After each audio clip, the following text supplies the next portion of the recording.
இந்த உலகத்தில் இருக்கிற பல்வேறு அரசியல் தலைவர்களுடைய ஒரு வீர வரலாற்றை பற்றி, அவர்கள் ஆட்சியை பற்றி பேசப் போகிறார்கள். அதற்கு பிறகு இசை வல்லுனர் தேவா அவர்களுடைய இசை கச்சேரி இருக்கிறது.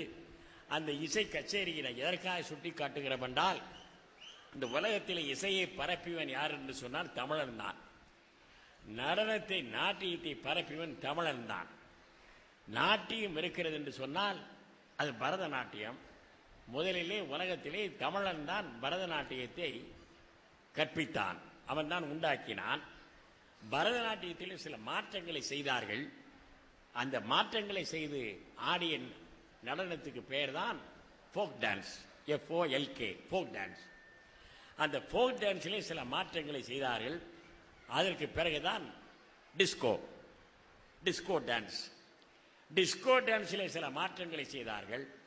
அதற்கு பிறகுதான் அருமையான பெயர் தான் சரண் பிரேக். சரண் பிரேக்கில் சில மாற்றங்களை செய்தார்கள்.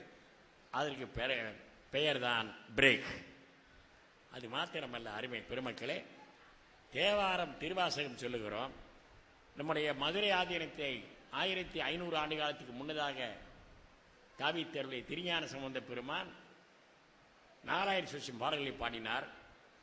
கேதார கௌளம், நீலாம்பரி, இன்னும் சொல்ல போனால் தக்கராகம், பழந்தக்கராகம், கொல்லி என்று பல பண்களையில் கொண்டு அவர் பாடினார். இன்றைய தினம் நம்முடைய திரைப்பட கலைஞர்கள் பாடுகிறார்கள். தொல்லை மிகு இவ்வுலகில் தோழர் இயேசுவே, எல்லாம் இயேசுவே, எனக்கெல்லாம் இயேசுவே. தொல்லை மிகு இவ்வுலகில் தோழர் இயேசுவே.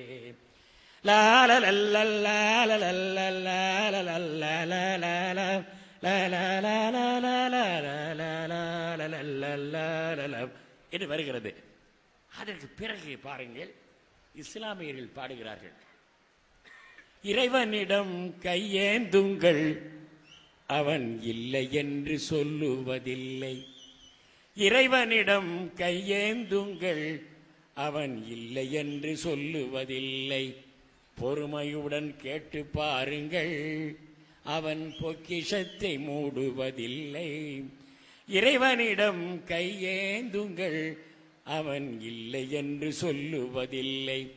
இல்லை என்று சொல்லு மனம் இல்லாதவன், ஈடு இணை இல்லாத கருணை உள்ளவன், இன்னல் பட்டு எழுங்குரலை கேள்.